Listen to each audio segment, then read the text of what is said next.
Hello everyone, welcome back to our channel English Madhyam. English Madhyam के platform पे हम editorial based practice exercises solve कर रहे हैं।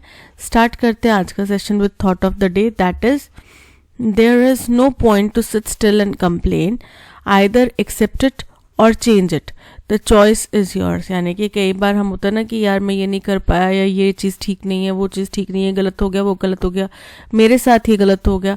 ये सब चीज़ें बैठ के कंप्लेन करने से बेहतर है या तो उस चीज़ को एक्सेप्ट कर लो और खुश रहो जो है, कंप्लेन मत करो, या फिर उसको बदलने का प्रयास करो। ठीक है, और दोनों में से क्या करना है उसकी पूरी की पूरी चॉइस, पूरी की पूरी रिस्पॉन्सिबिलिटी आपकी खुद की है। ठीक है, आपके पास हमेशा लाइफ में किसी भी पॉइंट पे चॉइस रहती है कि अगर आपसे कोई गलती हो गई है, या तो उम्र भर उस गलती को अपने सर पे बोझ लेके ढोलो, ठीक है, या फिर उस गलती को सुधारो, बदलो और सुधार लो। ठीक है, तो स्टार्ट करते हैं आज का session, that is reading comprehension and practice exercise for SSC CGL mains. Inflation faced by consumers eased to 5% in September. हमने पढ़ा था ना कि सितंबर महीने में कुछ कमी आई थी, इन्फ्लेशन में गिरावट आई थी, है ना, महंगाई दर या मुद्रास्फीति में गिरावट आई थी, bringing some relief after a sharp rally in prices that began with July's 15-month high inflation rate of 7.44. अब जुलाई महीने में 15 महीनों के सबसे उच्चतम स्तर पर थी इन्फ्लेशन 7.44% पर। उसके बाद में एक शार्प रैली, मतलब डिक्लाइन आया, शार्प इम्प्रूवमेंट आया किस चीज़ में, जो ये कमी आई प्राइजेस में, उसमें एकदम तेजी से गिरावट आई। ठीक है, और उसके बाद में फिर धीरे धीरे करके हम सितंबर महीने में 5% तक पहुंच गए। This not only marks a return to the 2% to 6% tolerance range of the Reserve Bank of India, बोल रहे हैं इसी के साथ साथ जो रिजर्व बैंक ऑफ इंडिया की टॉलरेंस रेंज है 2% से 6% के बीच की, हम उसके अंदर आ चुके हैं। ठीक है, but also matches the bank's upgraded estimate of 6.4% average inflation between July and September, और ये उस आंकड़े के साथ में भी मैच होता है जो रिजर्व बैंक ऑफ इंडिया ने एस्टिमेट दिया था कि भाई जुलाई और सितंबर के लिए, जुलाई से सितंबर वाला जो महीने हैं उसके लिए ये मतलब पर्टिकुलर पॉइंट पर इतना इन्फ्लेशन रहेगा एवरेज, तो उस पॉइंट पर भी हम पहुंच गए हैं। उन्होंने बोला 6.4% रहेगा और वहां पे हम पहुंच गए हैं। Of course, the preferred inflation rate remains 4% and the RBI will remain resolutely focused. बोल रहे हैं हाँ, ये बात सही है कि जो हम चाहते थे या जो हमारा रहना चाहिए अच्छी ग्रोथ के लिए, अच्छी डेवलपमेंट के लिए, जो हमारा इन्फ्लेशन रेट रहना चाहिए वो 4% रहना चाहिए, पर और RBI विल रिमेन, RBI पूरी तरीके से दृढ़ता से फोकस्ड रहेगा किस चीज़ के ऊपर, ऑन ड्यूरेबली अटेनिंग दैट, कि वो लंबे समय के लिए स्थिरता बनाने की कोशिश करे और ये जो 4% का जो टारगेट है ना उस पर मेंटेन करने की कोशिश करे। By its own reckoning, that target appears distant. और उनने खुद भी कैलकुलेशंस करी हैं, रेकनिंग मतलब कैलकुलेशन करना, गणना करना, उनकी अपनी कैलकुलेशंस के अनुसार भी ये जो टारगेट है ये appears distant मतलब ये दूर है। This quarter is expected to average 5.6% inflation, और इस क्वार्टर में यानी कि जुलाई अगस्त सितंबर वाले में हमने अनुमान लगाया था 6.4% का, अब अक्टूबर नवंबर दिसंबर ये जो 3 महीने हैं इसके अंदर अनुमान लगाया है 5.6% इन्फ्लेशन का, followed by 5.2% between January and June 2024। फिर उसके बाद जनवरी से लेकर जून 2024 तक में ये 5.2% रहेगा। इवन दीज एक्सपेक्टेशंस में नीड टू बी टेम्पर्ड, लेकिन ये ठीक है, एक्सपेक्टेशन जो अभी हमारी महंगाई दर 7.44 पहुंच गई थी उससे कम है, बट हमें इसको और कम करने की, इसको भी मॉनिटर करने की या कम करने की जरूरत है। While the RBI has projected an average inflation of 5.4%, बोल रहे हैं RBI का जो अनुमान है वो है एवरेज इन्फ्लेशन 5.4% रहने का in 2023-24। The International Monetary Fund and World Bank raise their estimates this month to 5.5% and 5.9% respectively. RBI ने तो बोला कि 5.4% रहेगा 2023-24 के लिए, लेकिन IMF इंटरनेशनल मॉनेटरी फंड ने बोला है 5.5 5.5 रहेगा और वर्ल्ड बैंक ने बोला है 5.9 रहेगा, और ये दोनों ही इसी महीने में इन्होंने चेंज करे हैं.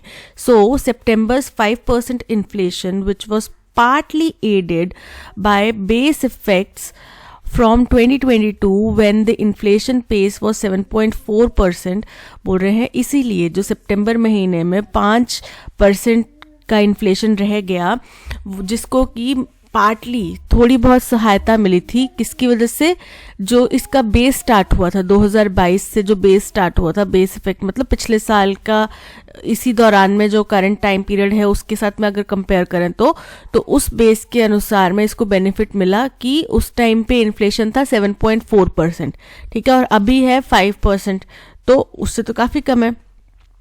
And partly by a sharp dip in volatile prices of tomatoes. और आपको पता है पिछले 2-3 महीनों में टमाटरों के प्राइस जो है वो 200-300 रुपए किलो पहुंचे थे, और जो उसके अंदर शार्प गिरावट आई है, वॉलेटाइल मतलब बड़ा ही अस्थिर, ठीक है, तो अस्थिर प्राइसेस जो थे टमेटोज और वेजिटेबल्स के, उसमें जो गिरावट आई है with a little help from, उसकी वजह से भी ये गिरावट आई है, मतलब जो इन्फ्लेशन है वो कम हुआ है, with a help from centres LPG price cuts, और साथ ही साथ इलेक्शंस हैं तो उस वजह से सरकार ने भी सिलेंडरों के प्राइस कम कर दिए हैं, और इससे भी महंगाई दर थोड़ी कम हुई है, ठीक है.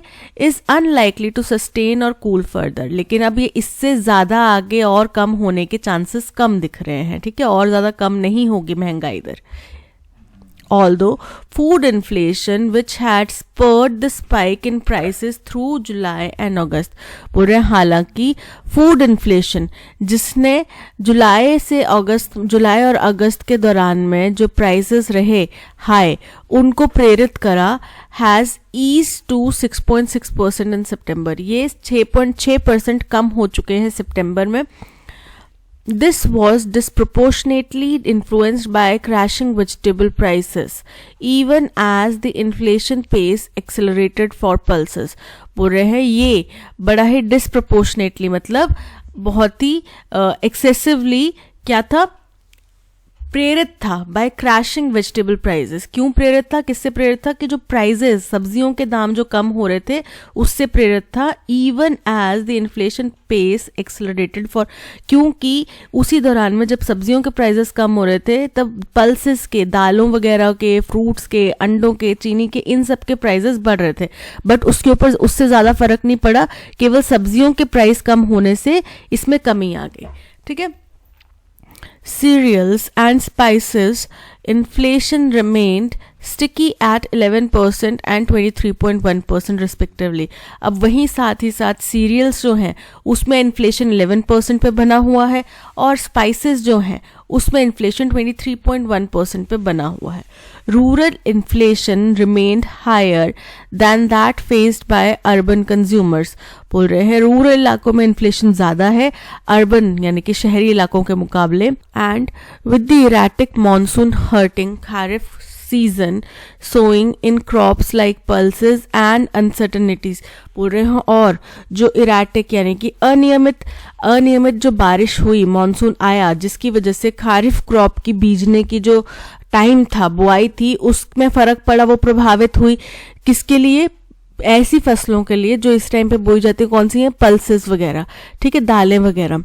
And uncertainties about the El Nino effect on the rabi crop, और राबी क्रॉप के ऊपर जो एल नीनो इफेक्ट की वजह से अनिश्चितता बनी हुई है, ये सब चीज़ें जो हैं ये क्या कर रही हैं और बढ़ाएंगी इसको, ठीक है. Weak rural demand as well as food price pressures remain a source of concern for the economy, क्योंकि गांव के इलाकों में अब डिमांड्स कम है, ठीक है, और हम इसके ऊपर प्राइजेस का, फूड प्राइजेस का प्रेशर भी बना हुआ है, तो ये हमारी इकोनॉमी के लिए एक चिंता की बात है. The wholesale price index released on Monday shows pulses prices spiked 17.7% while onions rose 55% in September. बोल रहे हैं जो होलसेल प्राइस इंडेक्स रिलीज किया गया है, ठीक है, उसमें पता चला है, कब रिलीज किया गया, मंडे को, उसमें पता चला कि जो दालों के प्राइसेस हैं वो 17.7% बढ़ चुके हैं, और वहीं प्याज के प्राइसेस 55% बढ़े थे सितंबर महीने में. कंपेयर टू 10.4% एंड 31.4% इन अगस्त, जो कि अगस्त के महीने में 10.4 और 31.4% थे, ठीक है। At 0.26% wholesale price rise just about stayed in deflationary mode. बोल रहे हैं केवल -0.26% पे रह के, होलसेल प्राइस रह के, जो कितना अबव था ये, तो इसकी वजह से जो होलसेल प्राइस राइज था वो कमी की तरफ, डिफ्लेशन की तरफ रहा, ठीक है, यानी कि डिक्रीज की तरफ रहा। मोड फॉर द 6 मंथ, यानी कि छठे महीने के लिए वो डिक्रीज कर रहा था, कम हो रहा था on the back of double digit uptick. किसके कारण? क्योंकि डबल डिजिट जो है अपटिक, उसमें इजाफा, डबल डिजिट में इजाफा हुआ था through the same period last year, क्योंकि पिछले साल के कंपैरिजन में पिछले साल जो है इसमें डबल डिजिट्स में इजाफा हुआ था, तो इस साल वो नेगेटिव में ही मतलब कम ही हो रहा था। बट दैट स्ट्रीक में बी नियरिंग इट्स एंड, लेकिन अब जो ये कम हो रहा था, ये जो दौर था, ये अब खत्म होने पर आ गया, ठीक है। The government has held retail fuel prices since last May and may even be tempted to cut them ahead of critical elections. बोल रहे हैं सरकार ने बहुत ही महत्वपूर्ण जो फ्यूल के प्राइसेस हैं, ऑयल के प्राइसेस हैं, उनको रोक के रखा है, कम किए, रोक के रखा है, मई महीने से रोक के रखा है, और शायद ये अभी इसके लिए और प्रलोभित करें, क्योंकि आने वाले इलेक्शंस भी तो हैं, तो उसके लिए वो हो सकता है कि और कमी करें, जिससे प्रलोभन देने की कोशिश करें। But producers facing the brunt of higher global oil and gas prices, लेकिन जो कंपनीज हैं वो सबसे ज़्यादा प्रभावित हो रही हैं। फेसिंग द ब्रंट मतलब सबसे ज़्यादा प्रभावित हो रही हैं, जो दुनिया भर में कच्चे तेल की कीमतें और गैस की कीमतें बढ़ी हैं उसकी वजह से। यानी कि इस वक्त जो हमें सब्सिडी दे रही है सरकार, है ना, हमारे लिए जो उनने कच्चे ये फ्यूल प्राइसेस जो कम किए हैं, सिलेंडर जो 200-300 रुपए कम कर दिए हैं, इसका भार जो है वो सारा का सारा कंपनीज के ऊपर जा रहा है, जो कि क्योंकि दुनिया भर के तेल की कीमतें जो है वो बढ़ चुकी हैं। which rose at an 8-month high pace of 15.6% in September, और इसकी जो प्राइसेस हैं वो 8 महीनों के उच्चतम स्तर पर हाईएस्ट स्पीड पे चल रहे हैं, वो है 15.6% सितंबर महीने में। Have been raising prices for 2 months now, और ये प्राइजेस अब लगातार पिछले 2 महीने से बढ़ रहे हैं। Global prices for urea that India largely imports are up 20% since March, और वहीं यूरिया, दुनिया भर में यूरिया की कीमतें भी 20% बढ़ चुकी हैं, जिसका ज़्यादातर हिस्सा इंडिया जो है इम्पोर्ट ही करता है, ठीक है। These will start to feed into retail prices soon, और ये सभी का भार जो है अब रिटेल प्राइसेस पे जल्द ही दिखने लगेगा। So it is not time to celebrate cooling inflation yet, तो अभी हमारे पास इतना समय नहीं कि सितंबर महीने में महंगाई दर कम हुई हम उस चीज़ का ढिंडोरा पीटने लग जाए, उसकी खुशी मनाने लग जाए, क्योंकि जो बाकी सब चीज़ों का प्रभाव पड़ रहा है वो रिटेल प्राइसेस के ऊपर अब दिखने लगने वाला है, शुरुआत होने वाली है उस चीज़ की, ठीक है। तो हमें थोड़ा सतर्क होने की ज़रूरत है। That's all. ये था सारा का सारा पैसेज। अब हम चलते हैं अपने क्वेश्चन नंबर फर्स्ट की तरफ। क्वेश्चन नंबर फर्स्ट कहता है what is the tone of second paragraph. Second paragraph है जहां पे बात करी गई although food inflation which had spurred. तो ये क्या कह रहा है, ये सारा का सारा पैसेज जो है वो हमारे को वेरियस फैक्टर्स जो हैं जिसकी वजह से इन्फ्लेशन रेट अफेक्ट होता है उसके बारे में बताया।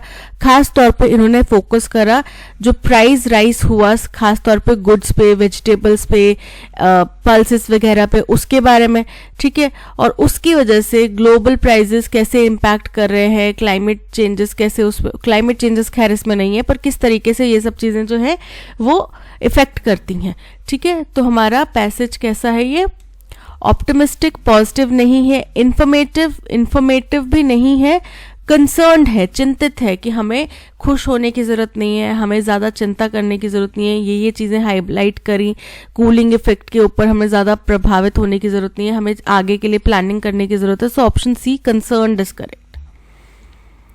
Based on the given passage, which of the following would be an appropriate theme? तो थीम क्या है पैसेज की? The steady decline of inflation, inflation में कमी के बारे में हम डिस्कस नहीं कर रहे हैं। The challenges and complexities of managing inflation, option B is correct. क्या क्या चैलेंजेस, क्या क्या गंभीरता और कॉम्प्लेक्सिटी यानी कि जटिलता हमें मैनेज करनी पड़ेंगी अगर हमें इन्फ्लेशन को काबू में करना है तो। Which of the following would be a suitable title for the passage? Passage के लिए सही टाइटल क्या हो सकता है? The celebration of lower inflation। तो उन्होंने तो साफ तौर पे मना करा है कि आप सेलिब्रेट मत करो इस चीज को, ठीक है, हमें आगे और भी कुछ झेलना पड़ सकता है। Inflation's twist and turns and analysis of current trends। Option be possible है कि क्या क्या उसमें गंभीरताएं जटिलताएं आएंगी, ठीक है, और उसका कैसे किसके बारे में बात कर रहे हैं, जो अभी हाल फिलहाल में स्थिति चल रही है उसके बारे में, ठीक है। सो ऑप्शन बी पॉसिबल है। The RBI successful conquest of inflation, तो आरबीआई सक्सेसफुली तो कॉन्क्वेस्ट कर ही नहीं पाए क्योंकि टारगेट है 4% पे मैनेज करना, मेंटेन करना, बनाए रखना, ठीक है, लेकिन अभी किस पे चल रहा है? 5% पे सितंबर महीने में था और अब देखा जाएगा कि आगे कितना चल रहा है, तो ये इनकरेक्ट है।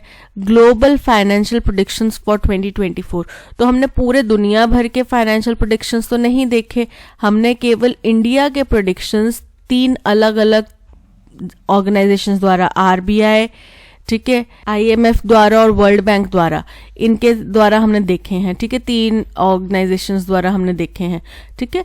तो ये पूरे दुनिया के नहीं है, ग्लोबल एक्सपेक्टेशंस नहीं दिखाए गए, यहाँ पे इंडियन दिखाए गए। तो सबसे क्लोजेस्ट जो मैच कर रहा है वो है बी।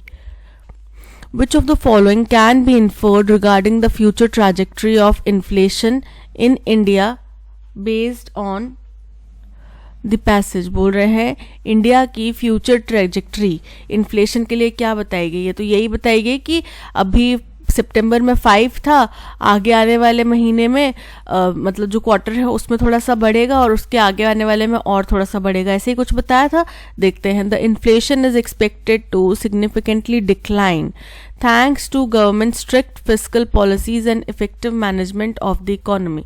सो ये इनकरेक्ट है। The inflation rate is expected to stabilize at 5% as September, ये इनकरेक्ट है। वो बोल रहे हैं कि स्टेबलाइज नहीं होंगे ये, ठीक है, आगे और बढ़ेंगे। Inflation will continue to be a concern as food price pressures, increasing global oil and gas prices and the erratic monsoon affecting crops are likely to keep inflation within a higher range. Option C is correct. What factors contributed to the easing of consumer inflation to 5% in September? क्या कारण थे जो खान पीन की चीज़ों के prices एकदम से गिरे थे ना, सडन ड्रॉप आया उसमें, वो बताया गया, ठीक है। देखते हैं। The RBI strategic interventions and governments implementation of strict price controls on essential commodities, ये इनकरेक्ट है, इसकी वजह से थोड़ी प्राइस गिरे थे। द बेस इफेक्ट फ्रॉम 2022, ये भी एक पॉइंट था। When the inflation rate was high, a sharp dip in volatile prices of tomatoes and vegetables, correct, and centre's LPG price cuts. Option B is correct. Capable of being bent or pulled into different shapes, one word substitute करना है। कोई ऐसी चीज जिसको हम bend करें या फिर दूसरी चीजों में तोड़ मरोड़ दें, तो उसको क्या बोला जाता है? तो फर्स्ट है लाइथ। लाइथ मतलब होता है थिन, सपल, ग्रेसफुल, ठीक है, किसी पर्सन को या उसकी बॉडी के लिए बोला जाता है कि पतला, दुबला, पतला सा, ग्रेसफुल सा। Willowy again thin, supple and graceful. Ductile, ductile मतलब उसको किसी भी रूप में बेंड कर देना, पतली तार के फॉर्म में डिफरेंट शेप्स में बना लेना। So option C ductile is correct. He didn't eat a single morsel of food at his daughter's wedding. Morsel मतलब एक भी निवाला नहीं खाया उसने, थोड़ा सा भी छोटा सा टुकड़ा भी नहीं खाया। तो अपनी बेटी की शादी में उसने एक छोटा सा निवाला भी नहीं खाया खाने का, राइट।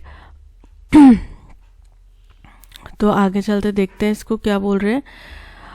हमें चेंज करना है इसको पैसिव वॉइस में, तो कैसे होगा? ईट, ईट क्या है? वर्ब है हमारा, ठीक है। तो वर्ब के आगे क्या होता है? जो कार्य किया है, किसके लिए बात की जा रही है? Subject, verb, object. ऑब्जेक्ट क्या है? A single morsel of food क्या है? हमारा ऑब्जेक्ट है, तो ऑब्जेक्ट पहले आ जाएगा। A single morsel of food, फिर उसने नहीं खाया ना, वॉज नॉट ईटन और किसके द्वारा? By him at his daughter's wedding. A single morsel of food is not eaten. Is not eaten नहीं आएगा, past की बात है. A single morsel of food was not eaten by him at his daughter's wedding. Option B is correct. My teacher accepted my excuse for being late. आप late आए, आपने कोई बहाना बताया, कोई कारण बताया, आपके टीचर ने एक्सेप्ट कर लेगी, ठीक है. तो उसका एंटोनिम क्या होएगा? रिजेक्ट कर देना, मना कर देना, डिसअग्री करना, ठीक है. एक्सेप्ट मतलब स्वीकार करना, ट्रस्ट मतलब विश्वास, रिजेक्टेड मतलब मना कर देना, स्वीकार करना, अग्रीड मतलब सहमत होना, बिलीव्ड मतलब मानना. सो option be rejected is correct. A large cage building or enclosure to keep birds. उसको क्या बोलते हैं? एवियरी. एवियरी मतलब बड़ा सा एक केज जिसके अंदर पक्षी वगैरह रखे जाते हैं. So option B a aviary is correct. Borrow मतलब जो रैबिट का होल होता है ना, रैबिट होल बरो, उसको बोला जाता है. एपियरी मतलब कि मधुमक्खी पालन का जो जगह होती है उसको. और डॉर्मेट्री मतलब जो स्कूल या इंस्टीट्यूट्स में होता है ना बड़ा सा बेडरूम, उसको बोला जाता है dormitory. So option A aviary is correct.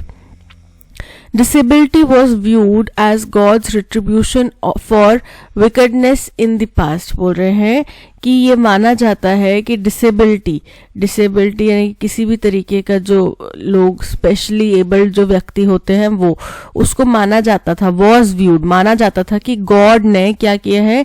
दंड दिया है. रेट्रीब्यूशन मतलब दंड दिया है फॉर विकेडनेस, यानी कि आपने पास्ट में कुछ कुकर्म किए होंगे, कुछ चालबाजियां की होंगी, उसके लिए पिछले जन्म में बोलते हैं ना जन्म मरण का खेल है, तो वो पिछले जन्म के आपके कुछ कुकर्म है जिनकी वजह से आप डिसेबल्ड है, ऐसा पहले माना जाता था, ठीक है. तो रिट्रीब्यूशन ऑफ विकेडनेस का मतलब क्या हुआ? Revenge for legal works? No. Punishment for wrongdoing? Option B is correct. I was very excited about my new assignment. मैं अपने नए असाइनमेंट के बारे में बड़ा एक्साइटेड था. I sent the email without the required attachment. मैंने email भेज दी, उसमें अटैचमेंट लगाया ही नहीं. What have I done? मैंने क्या कर दिया? So आपने कुछ गलती करी है, ठीक है. तो अब इसके लिए हमें प्रॉपर एक ईडियम लगाना है यहाँ पे. shook a leg मतलब जल्दबाजी में काम करना. मतलब आप किसी को बोल रहे हो कि शेक अ लेग मतलब जल्दी जल्दी काम करो, ठीक है. तो वैसे आप उसको प्रेरित करो कि यार जल्दी काम करो. As swift as an eagle मतलब कि बहुत तेज. जम्प्ड द गन मतलब कि आपने जल्दबाजी में कोई काम कर दिया, ठीक है. आपको करना नहीं था पर आपने वो जल्दीबाजी में कुछ गलत कर दिया. So option C is correct. Tested the waters मतलब कि किसी चीज का परीक्षण करना. The villagers kept the dash out to collect the rain water. अब सबसे पहला है क्रस एक बड़ा लंबा सा पार्ट होता है, एनाटॉमिकल स्ट्रक्चर, ठीक है.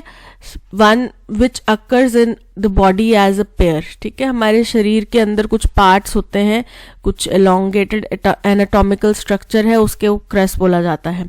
उसके बाद है क्रूस, मिट्टी का घड़ा या मिट्टी का जार कुछ, ठीक है. क्रू मतलब होता है जो हम काम करते हैं ना, क्रू मेंबर्स, वो मतलब लोग वहां पे जो होते हैं.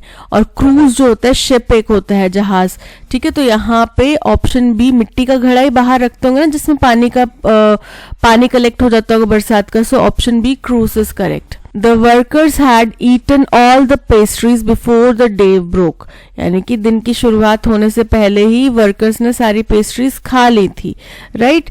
सो पेस्ट्रीज खाई क्या गई थी? पेस्ट्रीज. ऑल द पेस्ट्रीज क्या है? हमारा ऑब्जेक्ट है. द वर्कर्स क्या है? हमारा सब्जेक्ट है.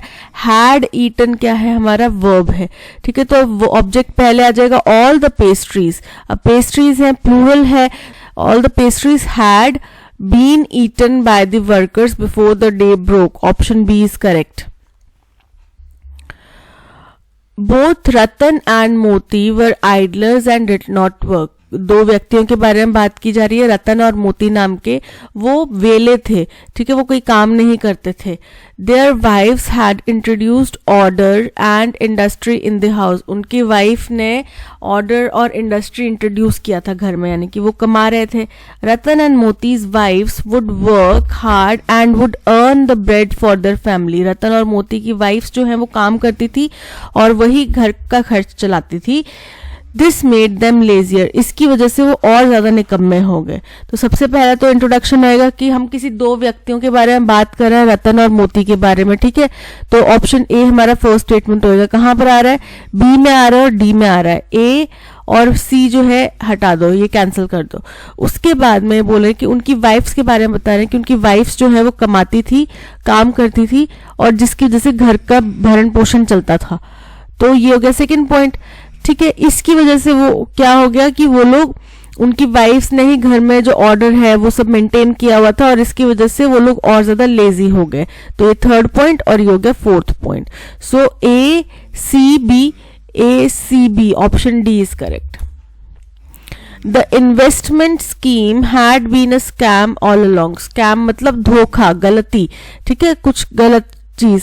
सो इसका हमें क्या बताना है? सिनोनिम बताना है। प्लेन, प्लेन का मतलब होता है सामान्य सा, सिंपल सा।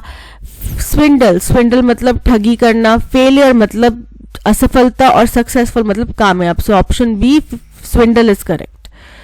The first is the herbalist. अब फर्स्ट बोला जा रहा है तो हम कोई सी चीज के बारे में बता रहे होंगे ना कि इसमें सबसे पहला जो the first is the herbalist. अब द फर्स्ट बताया जा रहा है यानी कि कोई चीज हमने पहले डिस्कस करी होगी, उसी के हम फर्स्ट सेकंड थर्ड पॉइंट बताएंगे ना कि इसमें क्लास में कोई टेस्ट हुआ जिसमें फर्स्ट राम आया, तो हम पहले ये तो बताएंगे क्लास में कोई टेस्ट हुआ। तो ए हमारा फर्स्ट स्टेटमेंट नहीं हो सकता। इसमें थर्ड की बात की जा रही है, ये भी फर्स्ट स्टेटमेंट नहीं हो सकता। इसमें सेकंड की बात की जा रही है, ये भी फर्स्ट स्टेटमेंट नहीं हो सकता। तो बच गया क्या? केवल B statement. B statement option में फर्स्ट ए में है और बी में है। इसको हटा दो, इसको हटा दो, ठीक है।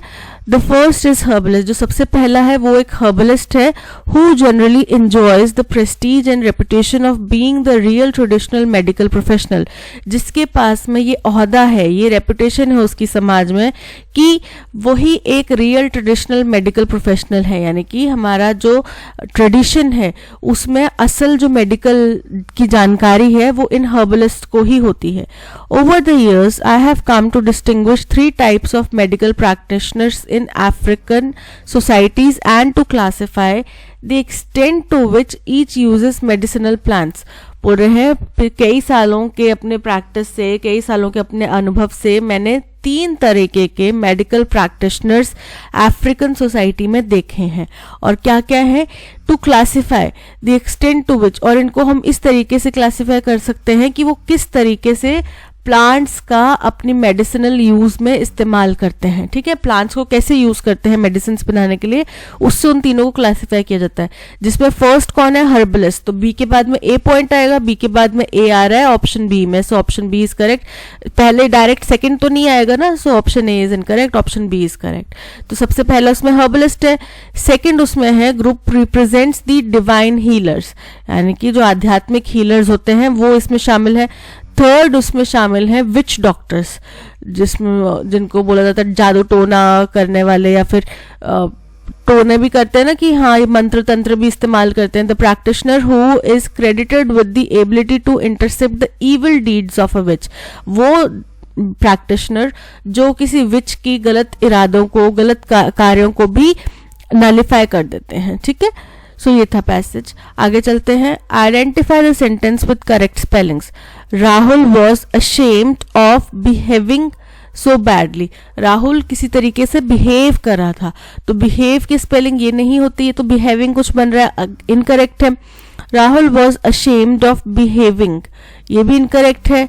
Rahul was ashamed of behaving, behaving भी इनकरेक्ट है। Rahul was ashamed of behaving, option D is correct, ठीक है। राहुल के करेक्ट है was ashamed of behaving so badly, option D is correct. One of these boxes have the portrait of the heiress. इनमें से एक box में क्या है?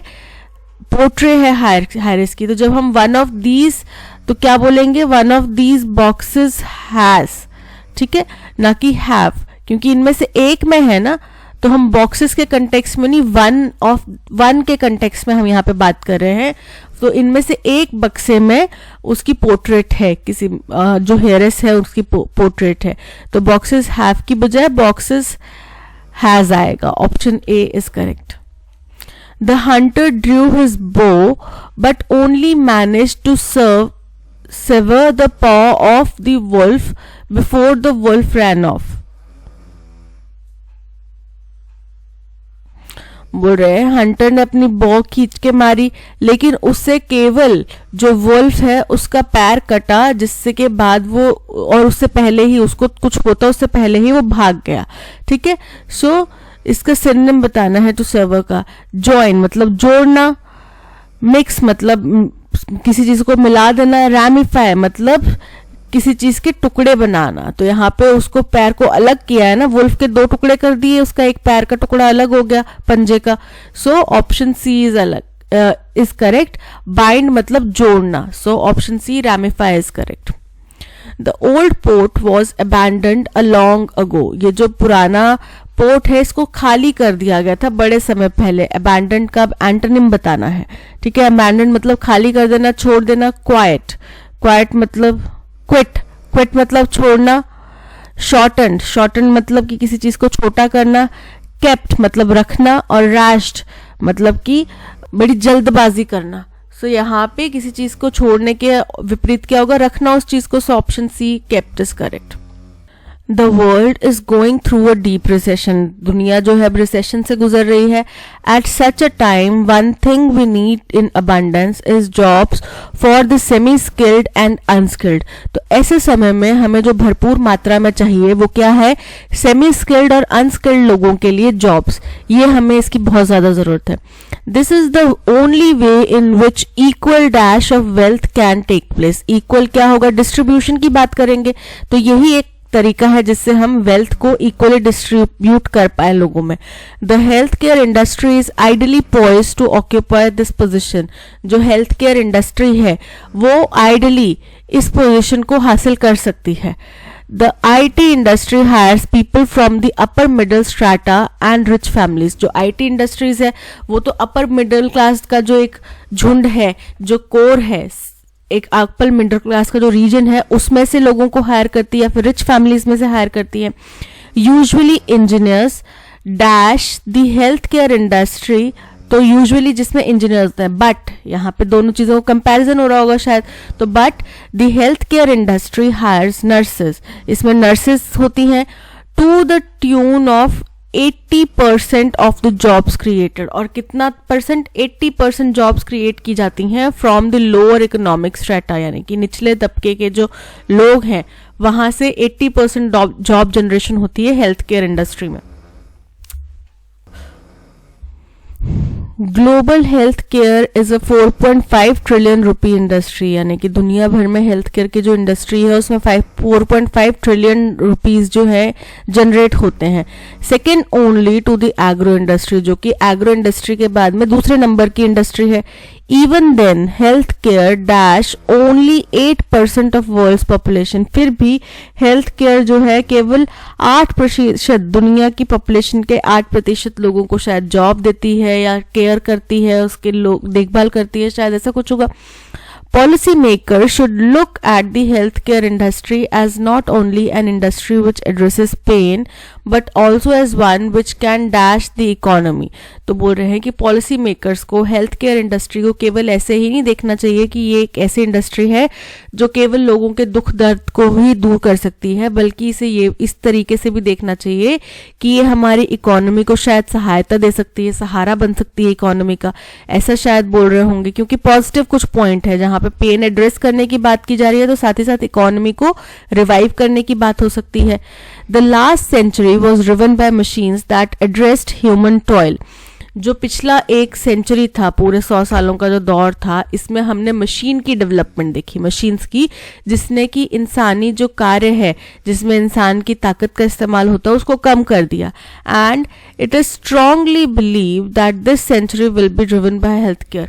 और ये बहुत से लोगों का ये स्ट्रांग बिलीव है कि ये जो सेंचुरी होगी, ये जो 100 सालों का ड्यूरेशन होगा, इसमें हेल्थ केयर इंडस्ट्री ही आगे ज्यादा से ज्यादा ग्रो करेगी, डेवलप करेगी. This, however, will only happen if policy makers make a conscious effort to dash the right policies in place soon. और ये केवल और केवल तभी पॉसिबल है जब पॉलिसी मेकर जो हैं कॉन्शियसली बड़े सोच समझ के एफर्ट्स लगाएं और सही पॉलिसी सही समय पर लागू करें, जारी करें, ठीक है, और जल्द से जल्द करें। सबसे पहला है this is the only way in which equal dash equal spending. Spending मतलब खर्च करना, डिस्ट्रीब्यूशन मतलब बांटना, तो यहाँ पे बांटने की बात की जा रही है, option B is correct. Partition मतलब डिवाइड करना, और अर्निंग मतलब कमाना, तो यहाँ पे option B distribution is correct. The IT industry hires people from upper middle strata and rich families usually.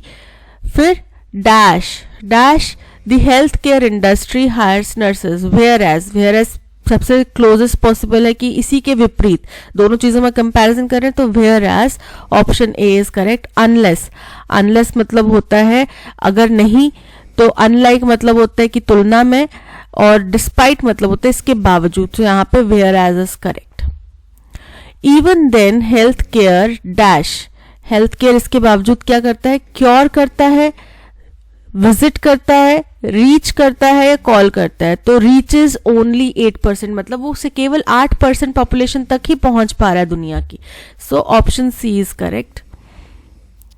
Policy makers should look at the healthcare industry as not only an industry which addresses pain but also as one which can dash the economy. Impede का मतलब होता है किसी चीज को रोकना, persuade का मतलब होता है मनाना, इन्फ्लुएंस का मतलब होता है प्रभावित करना, तो यहाँ पे प्रभावित करने की बात होगी इकोनॉमी की। असर्टेन का मतलब होता है पता लगाना, सो यहाँ पे जाहिर सी बात है इन्फ्लुएंस कर सकती है वो इकोनॉमी को, so option C is correct. This however will only happen if policy makers make a conscious effort to dash the right policies. Desire, cut, design, put, तो option C design is correct. So option D put is correct कि सही policy सही समय पर सही जगह पे डाली जाए, लगाई जाए, ठीक है, तैयार की जाए। So put is correct. So that's all, आज के सेशन में इतना ही। Thank you so much for watching. PDF और ऑडियो एक्सप्लेनेशन आपको टेलीग्राम चैनल पे मिल जाएगा, जिसका लिंक आपको डिस्क्रिप्शन बॉक्स में भी दे दिया गया है। इसके अलावा आप प्ले स्टोर से हमारी ऐप भी डाउनलोड कर सकते हैं। ऐप डाउनलोड करने का लिंक भी आपको डिस्क्रिप्शन बॉक्स में दे दिया गया है। कंटेंट पसंद आया हो तो लाइक, शेयर और सब्सक्राइब जरूर कीजिएगा। मिलते हैं नेक्स्ट सेशन में। Till then keep learning and keep practising. Bye bye.